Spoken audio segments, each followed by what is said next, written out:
요한일서 5장 18절부터 20절 말씀 함께 보시겠습니다. 제가 한 절, 여러분이 한 절 교독합니다. 하나님께로부터 난 자는 다 범죄하지 아니하는 줄을 우리가 아노라.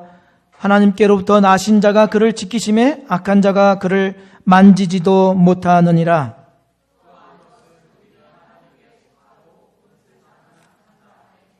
같이 또 아는 것은 하나님의 아들이 이르러 우리에게 지각을 주사 우리로 참된 자를 알게 하신 것과 또한 우리가 참된 자 곧 그의 아들 예수 그리스도 안에 있는 것이니 그는 참 하나님이시요 영생이시라.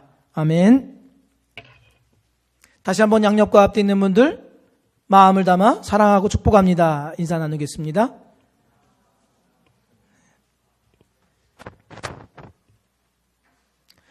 인간은 본능적으로 두려움에 민감합니다. 정말 그럴 만하기 때문에 두려운 것이 아니라 대부분의 경우 날마다 대하는 사소한 일들로 두려워하지요. 사람의 커진 흰 눈동자만 보아더라도 두려워합니다. 소리나 냄새 감각을 통해서 두려워하죠. 그래서 100분의 1초에서 100분의 3초가량의 두려움에 대한 반응을 한다고 이렇게 이야기하죠. 영수증 종이만 봐도 두려워합니다. 가슴이 철렁 내리죠. 마치 사람은 어디 두려워할 것 없나 하면서 찾아다니는 것과 같습니다. 왜 그러냐고 할 때 사람들은 야, 그것은 유전적으로 물려받아서 그렇다라고 이야기도 하고 사회적인 환경 때문에 사람은 그럴 수 있다라고 이야기하기도 합니다. 그러나 성경은 하나님을 떠난 죄인의 특징이 두려움이다. 이렇게 말씀을 하지요. 아무튼 그 두려움은 우리에게 정신적인, 영적인, 육적인 장애가 되어 우리를 마비시킵니다. 우리가 어떤 일을 하든지 그 일을 하기에 앞서 두려움을 극복하지 않고서는 아무 일도 이룰 수가 없습니다. 두려움이 우리를 사로잡아서 이리저리 끌고 다니기 때문에 그렇죠. 여러분과 저에게 어떤 일을 이루고자 한다 하는 마음이 있다면, 계획이 있다면 반드시 두려움을 극복해야 합니다. 그러나 원수 마귀는 우리의 약점을 너무나도 잘 알죠. 그래서 빈틈을 공략해서 두려움을 불어넣어 줍니다. 진짜 있었던 일들, 진짜 있었던 일일 수 있죠. 아니면 어디서 들었던 일들, 혹은 그것이 짬뽕이 돼서 새로운 이야기를 만들어내서 우리 머리 안에는 두려움의 스토리가 엄청나게 떠돌아다닙니다.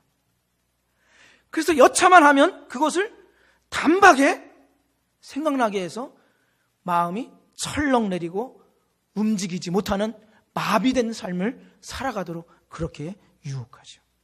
그때 우리는 사실에 주의해야 합니다. 왜 그렇습니까? 두려움은 사실에 대한 정확한 인식을 통해서 깨트릴 수 있는 것이기 때문에 그렇죠. 그렇다면 우리가 가지고 있는 이 세상에 대한 두려움을 극복할 만한 변하지 않는 무변 진리가 있습니까? 감사하게도 사도 요한은 있다, 이렇게 말씀해요. 그러면서 오늘 말씀하기를 이것을 알아야 세상과 환경과 심지어 영의 세계까지도 이길 수 있다라고 우리에게 일러주고 있습니다. 그렇다고 한다면 사도 요한이 우리에게 알려주고자 하는 분명한 사실이 무엇인지 살펴보십시다. 먼저는 신자에게는 죄 물리칠 수 있는 능력이 있음을 알아야 합니다. 오늘 18절 상반절에 보면 이렇게 기록이 되어 있죠. 하나님께로부터 난 자는 다 범죄하지 아니하는 줄을 우리가 아노라. 신자들 특징에 대해서 뭐라고 말씀하냐면 죄를 범하지 않는다, 이렇게 이야기를 합니다. 그러나 이 말을 잘못 오해해서 죄를 범하지 않는다라고 하니까 신자는 완전주의자라고 착각해서는 곤란합니다. 이 말은 죄를 결코 지을 수 없다, 신자는 죄를 범할 수 없다, 이런 뜻이 아닙니다. 그렇다고 한다면 사도 요한이 앞서 말한 것과 모순을 일으키기 때문에 그렇습니다. 사도 요한이 쓴 요한일서 1장 8절 9절 말씀에 뭐라고 기록되어 있죠? 이렇게 기록되어 있습니다. 만일 우리가 죄가 없다고 말하면 스스로 속이고 우리가 또 우리 진리가 우리 속에 있지 아니할 것이요, 만일 우리가 우리 죄를 자백하면 그는 미쁘시고 의로우사 우리 죄를 사하시며 우리를 모든 불의에서 깨끗하게 하실 것이요. 이 요한 서신에서 나타나는 대명사 우리나 너희는 신자를 말합니다. 그들은 세상 사람을 말하지요. 그러니까 이 말씀은 바로 예수 그리스도를 믿는 우리 신자에게 해당되는 말씀입니다. 이 말씀을 보자면 신자들도 죄를 범할 수 있고, 그러니 하나님 앞에 죄 있다 하고 회개하도록 권해주고 있는 것이지요. 그러니 오늘 우리가 함께 본문을 본 이 18절 상반절 말씀이 신자는 결코 죄를 범할 수 없다, 완전주의를 말하는 것이 아님을 알 수 있지요. 그러면 신자는 하나님께로부터 난 자는 죄를 범할 수 없다라고 하는 이 말씀은 무슨 뜻일까요? 이 말씀은 우리에게 제공된 힘, 우리가 속한 하나님의 능력으로 죄를 능히 물리칠 수 있게 되었다, 이런 뜻입니다. 어떤 특정한 죄를 짓지 않는다, 이런 의미에서 말한 것이 아니라 하나님께로부터 난 신자라고 한다면 죄를 영토 삼아 죄 안에 거하는 삶을 더 이상 살 수 없고 그것을 물리칠 수 있다, 이런 뜻입니다. 그래서 여기에 나오는 죄를 짓지 않는다라는 말은 습관적이고 반복적인 현재 시제, 어떤 상태에 머물러 있는, 영토 안에 시민과 같이 머물러 있는 상태를 말해주고 있습니다. 그러면 이 말씀을 좀 이해하기 위해서 초대 교부인 어거스틴이 사람에 대해서 어떻게 구분해 놓았는지 잠깐 이 표를 보겠습니다. 어거스틴은 이렇게 얘기했습니다. 죄를 지을 수도 있는 인간, 아담과 하와를 말합니다. 그러나 두 번째로 죄를 안 지을 수 없는 인간, 타락한 인간을 말합니다. 세 번째, 죄를 안 지을 수도 있는 인간, 구원받은 인간. 그리고 네 번째, 죄를 지을 수 없는 인간, 낙원, 하나님 나라에서 살아가는 하나님의 자녀들 말합니다. 잠깐 이 표를 계속해서 주목해 보십시오. 원래 사람은 일의 단계에서, 첫 번째 단계에서 네 번째 단계로 곧장 나아갈 수 있었습니다. 그러나 인간이 타락함으로 인하여서 이의 상태, 죄를 안 지을 수 없는 인간으로 전락하고 말았지요. 그러나 그리스도의 은혜와 성령의 능력으로 거듭나서 신자가 됨으로써 세 번째 단계를 거쳐서 네 번째 최후의 단계에 들어가게 되었다, 이렇게 설명하고 있습니다. 그렇다고 한다면 오늘의 우리는 어느 단계에 속해 있는 것입니까? 대답 좀 해보시라요. 우리는 세 번째 단계, 죄를 안 지을 수도 있는 상태. 그러니까 세상 사람들과는 달리 세상 사람들은 죄를 지을 수밖에 없습니다. 왜? 죄의 영역 아래 살아가니까 행동하는 모든 것이 죄의 영역 아래서 이루어져서 죄를 짓는 행위가 됩니다. 그들은 타락한 상태의 2단계에 머물러 있습니다. 곧 악한 자 안에 머물러 있기 때문에 죄를 짓는 삶, 죄만을 짓는 삶을 살게 되죠. 잠깐 그럴듯하게 보인다 할지라도 그들의 결과는 항상 똑같습니다. 그러나 우리는 그들의 소속과는 다르게 악한 자가 아니라 19절 말씀에 이렇게 기록이 되어 있습니다. 19절 말씀, 또 아는 것은 우리는 하나님께 속하고 온 세상은 악한 자 안에 처한 것이며, 세상은 악한 자 안에 거했지만 우리는 하나님께 속해 있다고 세상과 대조해서 밝히 드러내 주죠. 무슨 이야기입니까? 신자는 새 생명을 얻었습니다. 신자는 새로운 사회의 일원이 되었습니다. 신자는 하나님께 속해 있습니다. 우리의 소속은 세상과는 전혀 다릅니다. 물론 우리가 죄 가운데 빠질 때가 있지요. 그러나 다시금 하나님 자녀다운 고차원적인 은혜로 회복됩니다. 이 말은 하나님께서 우리로 하여금 도와주셔서 믿음으로 죄를 물리칠 수 있도록 하시겠다는 약속입니다. 노예 상인이었다가 나중에는 회심하고 목사가 된 존 뉴턴, 찬송가 305장을 작시한 분입니다. 그분이 이렇게 고백했습니다. 지금 내 모습은 마땅히 그렇게 되어야 할 모습이 아닙니다. 내가 바라는 모습도 아닙니다. 내가 소망하는 모습도 아닙니다. 그러나 나는 진정으로 말할 수 있습니다. 지금 내 모습은 과거의 내 모습이 아닙니다. 지금 나 된 것은 하나님의 은혜입니다. 나는 하나님께 속해 있습니다. 나는 죄를 물리칠 수 있는 능력이 주어졌습니다. 성령의 능력으로 죄를 이길 수 있습니다. 이러한 고백입니다. 그러나 원수는 언제나 사실 왜곡으로 신자를 유혹합니다. 이렇게 얘기하죠. 죄를 지으면 안 돼! 라는 마음을 갖죠. 그리고서는 나는 죄를 지을 수밖에 없어! 라고는 나는 어쩔 수 없는 인간이야. 이렇게 자신을 포기하는 유혹을 갖도록 만듭니다. 그것은 마귀의 생각입니다.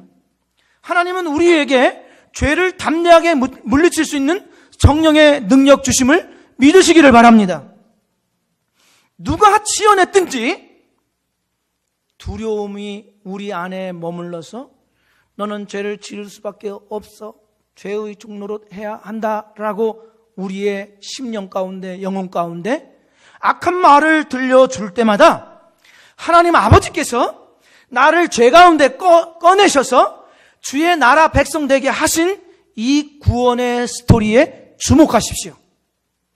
바른 사실 인식이 두려움을 이겨내고 원수 마귀를 이기게 됩니다. 우리는 영원한 사랑의 나라에 속한 하나님의 자녀됨을 믿으시기를 주의 이름으로 축복드립니다.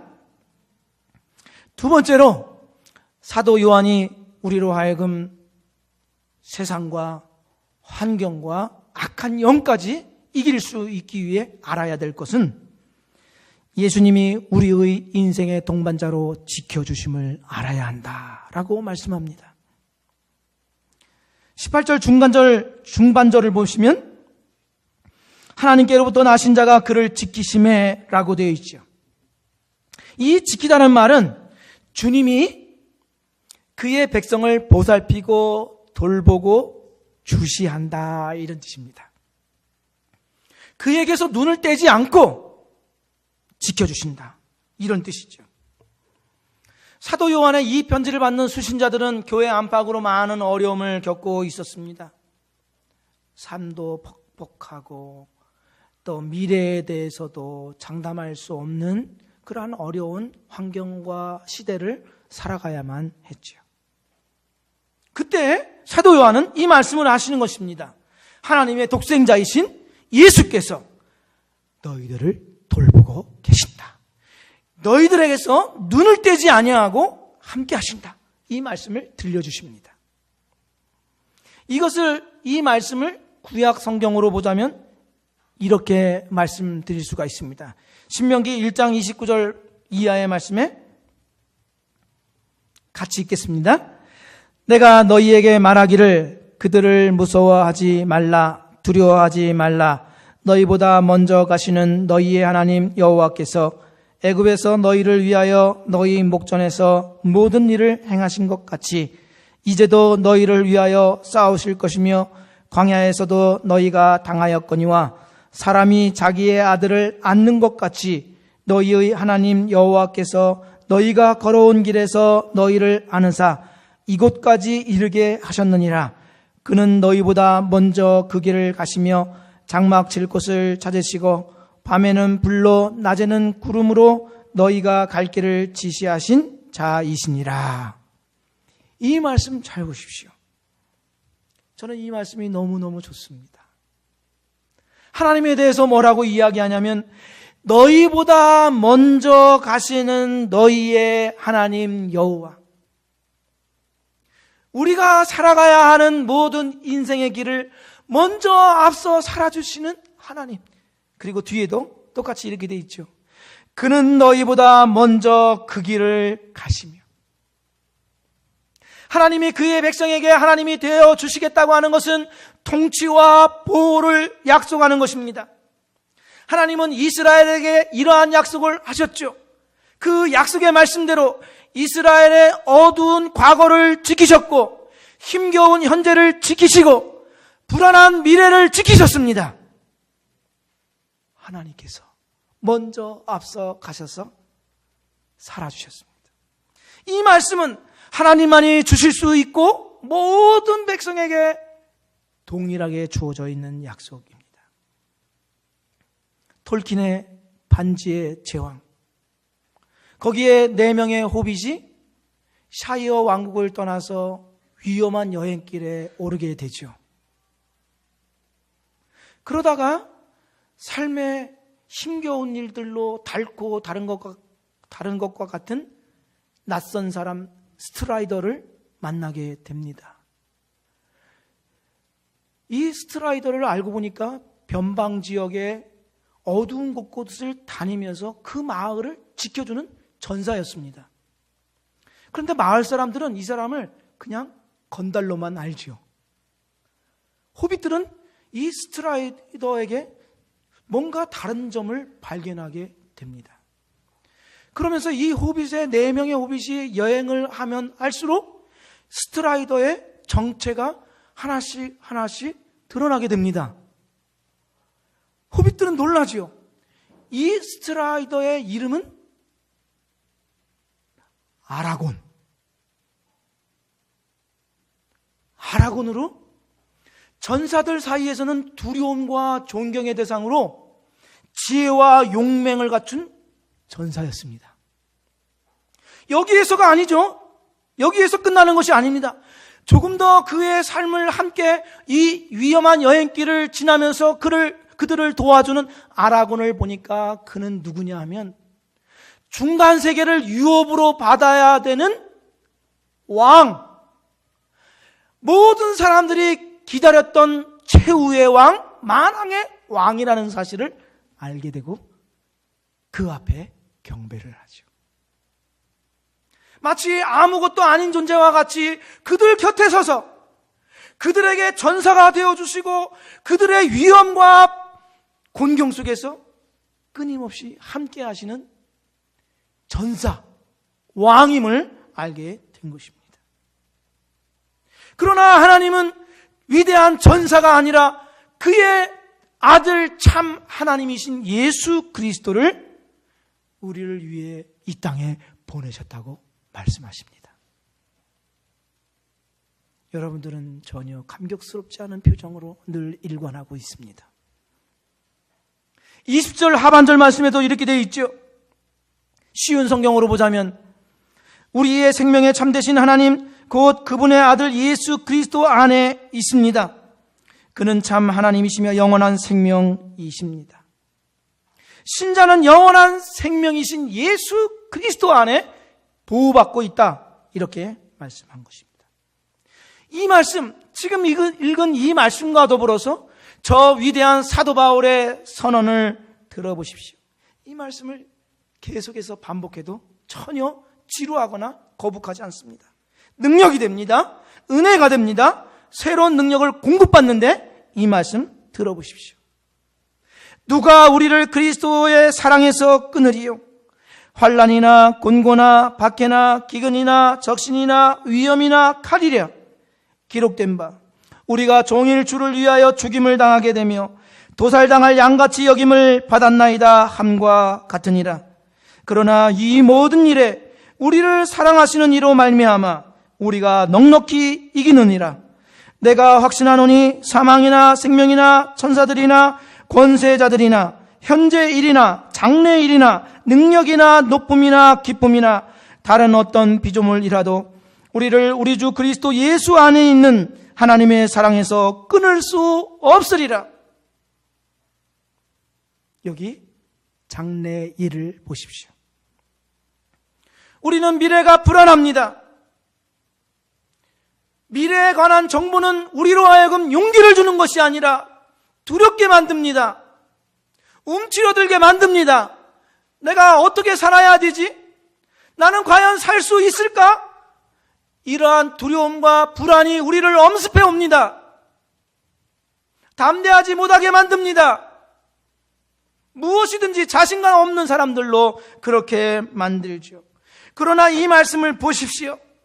주님이 우리를 위해 십자가에서 죽으셨고 부활하셨다고 한다면 우리의 모든 생애를 지키시고 돌보십니다. 이 말씀은 우리가 어떤 노력이나 수고도 필요 없다 이런 뜻이 아닙니다. 우리에게 어려움도 없고 고통도 없다 이런 뜻이 아닙니다. 그러나 이 말씀은 주님이 우리와 함께 살아주시겠다는 약속입니다. 어려운 환경이 있고 고통이 있다 할지라도 능히 이겨낼 수 있게 해 주시겠다는 말씀입니다. 우리답게 우리에게 주어져 있는 이 삶을 성공적으로 완주할 수 있도록 도와주시겠다는 말씀입니다. 그러니 이 사실에 주목하십시오. 이 사실을 믿음으로 받아들이십시오. 주님께서 우리를 주목하시듯 우리도 믿음으로 주님을 주목하여 담대한 자로 살아가시기를 축복드립니다. 세 번째로 우리가 알아야 할 사실은 하나님은 신자에게 영원한 편 되어 주심을 알아야 합니다. 본문 18절 하반절 말씀에 악한 자가 그를 만지지도 못하느니라 라고 되어 있죠. 이 만지다는 단어는 매달리다 이런 뜻입니다. 매달리다 혹은 붙잡다, 붙들다 이런 뜻입니다. 19절 말씀에는 이렇게 되어 있습니다. 이것을 조금 다르게 표현하기를 세상은 악한 자 안에 처했다. 이 처했다는 말이 만지다와 같은 의미입니다. 세상은 사탄의 손아귀에 붙잡혀 있다 이런 뜻이죠. 사탄이 장악하고 있다. 사람들을 장악하고 있다 이런 뜻입니다. 그러나 신자는 세상 사람들과 같이 마귀가 장악할 수 없다. 매달려 있을 수 없다. 이렇게 사도 요한이 말하고 있습니다. 마귀가 우리를 시험하고 시련을 겪게 할 수는 있지요. 그러나 괴롭힘이 있다 할지라도 그 시험이나 괴롭힘이 있다 할지라도 우리를 자기 것으로 자기 소유로 만들 수는 없습니다. 때로 우리가 원치 않는 불행이라고 생각하는 것들, 마주대하고 싶지 않은 일들을 만날 수도 있습니다. 그러나 그것으로 인하여서 사탄이 수중에 우리를 넣을 수는 없다 이런 뜻입니다.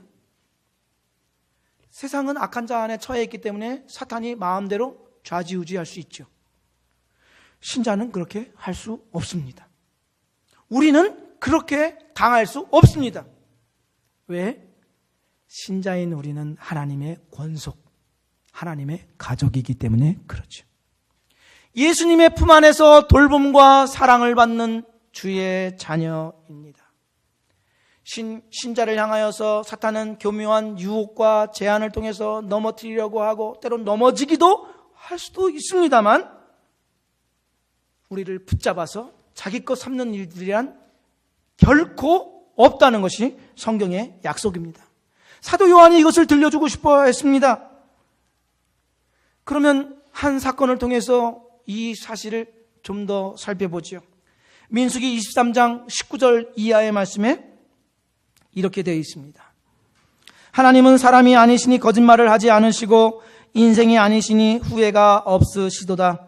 어찌 그 말씀하신 바를 행하지 않으시며 하신 말씀을 실행하지 않으시랴.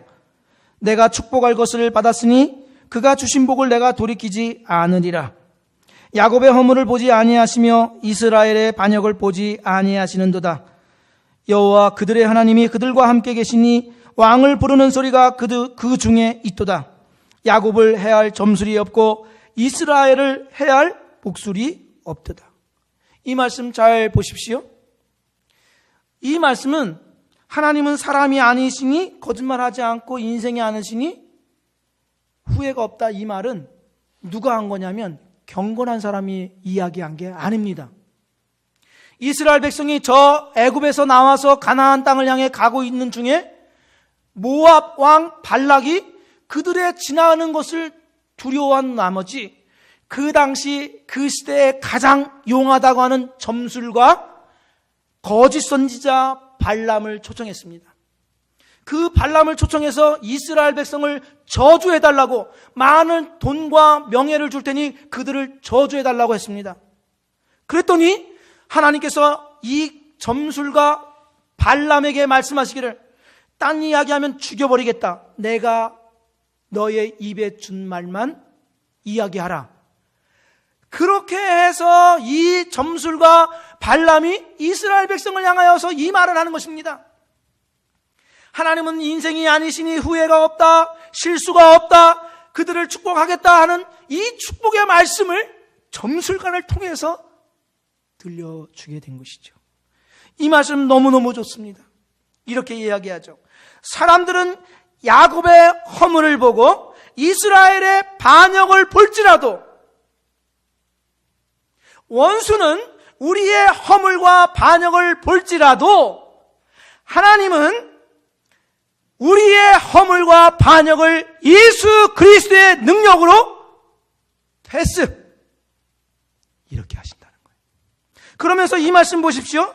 이 점술가인 발람이 이렇게 얘기하는 거죠. 야곱을 해할 점술이 없고 이스라엘을 해할 복술이 없도다. 하나님의 백성에게 먹힐 만한 점술도 없고 사술도 없고 통할 저주도 없다 이렇게 이야기합니다. 신자인 우리에게 그렇습니다. 우리에게 통할 원수의 저주도 없습니다. 우리에게 먹힐 사술도 없습니다. 이유는 단 한 가지입니다. 하나님의 자녀이기 때문에 그렇죠. 그런데 사탄은 이 사실을 왜곡합니다. 뭔가 일이 안 되면, 내가 원하는 대로 되어지지 않으면, 실패하면 너는 하나님께 버림받았다. 너는 하나님께 무관심한 그러한 자이다. 네가 하나님의 자녀가 아니니까 이러한 일들이 일어나는 것 아니냐. 이러한 저주의 생각을 우리 안에 넣어줍니다. 여러분 그때 기억하십시오. 원수가 그런 생각을 넣어줄 때 반사, 다른 버전으로 자기소개 그렇게 하십시오. 우리에게 먹힐 점술, 복술, 저주란 있지 않습니다. 하나님이 우리에게 영원한 편 되어 주시기 때문에 그렇습니다. 얼마나 감사합니까? 우리는 넘어지지 않습니다. 넘어지더라도 일어납니다. 저는 이것을 생생하게 경험했습니다. 저희 아버지는 돌아가시기 1년 1개월 전에 집으로 돌아오셨습니다. 당뇨로 인해서 중풍이 생겼습니다. 오른쪽이 마비가 되었죠.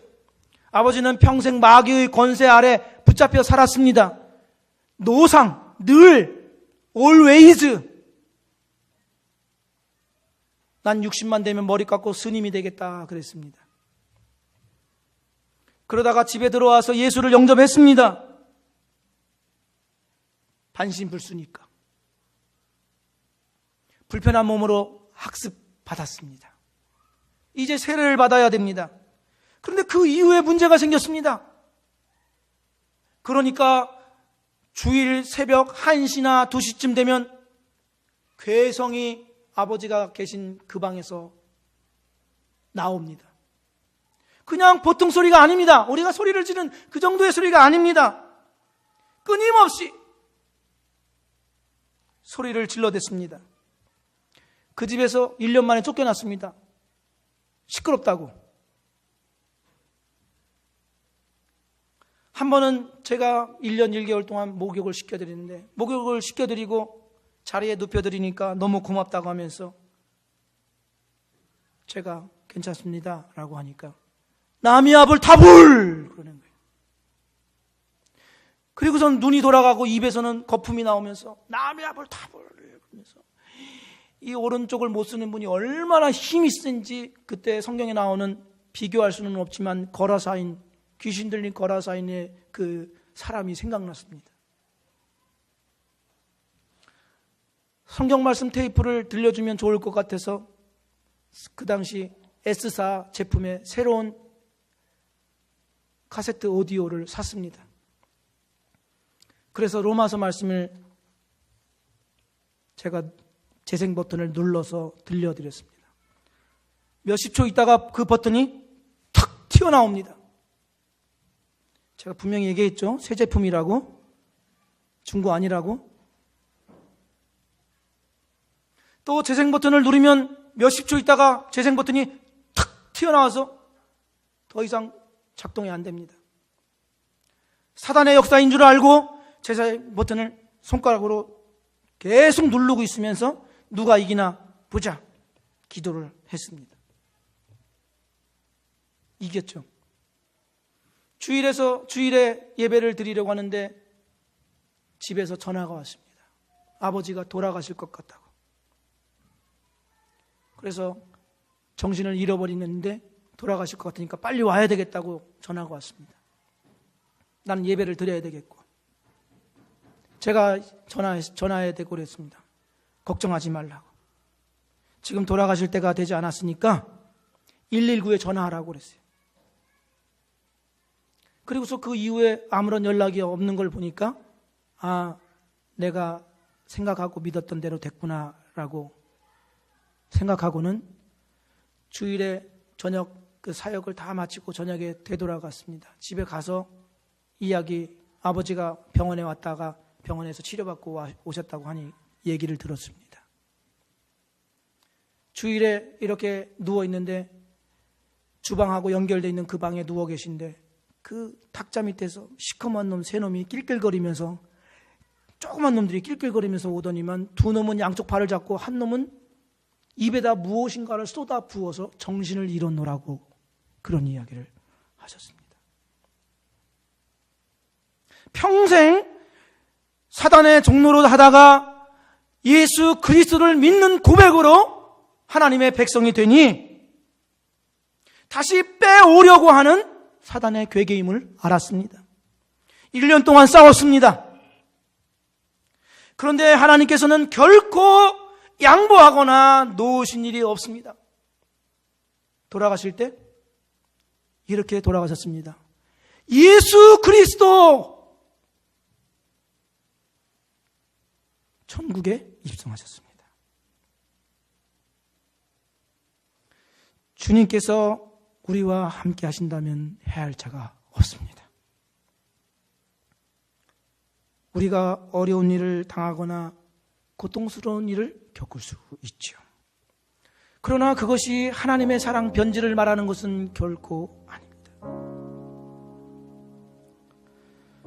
또 우리가 하나님으로부터 얻은 이 영원한 생명과 자녀로의 이 거룩한 신분은 변할 수가 없습니다. 속지 말아야 합니다. 그렇다고 한다면 하나님께서 영원히 내 편이 되어주시니 나를 두렵게 할 것은 아무것도 없습니다. 설령 내가 계획한 것이 좌절되고 내가 그토록 간절히 바랬던 것이 안 된다 할지라도 그것이 하나님의 백성으로 살아가는 일에 장애물이 될 수는 없습니다. 영원하신 하나님, 그분이 우리의 편이시고 우리의 펜이십니다. 이 사실을 믿으심으로 우리 역시 주님께서 이루신 이 놀라운 이야기, 우리의 이야기요, 그의 거룩한 약속을 붙잡음으로 담대하게 이 세상을 이겨가기를 주의 이름으로 축복드립니다. 기도드리겠습니다.